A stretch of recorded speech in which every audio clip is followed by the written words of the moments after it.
Just investigating a knocking noise on this Nissan Qashqai. I picked it up as a strut top mount, and I'll just show you how we found it quick. We just worked the suspension on it. You can just see the driver's side mount there is nice and solid. If we come round to the passenger side, just working the suspension again. You can see all the movement in the strut top there. You can actually hear it just knocking a bit as well.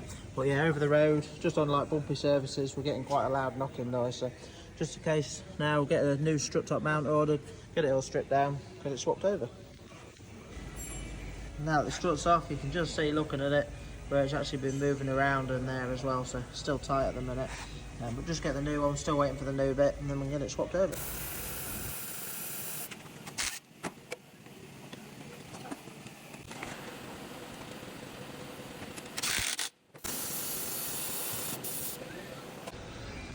The new one's all fitted now. You can just see nice and solid in there.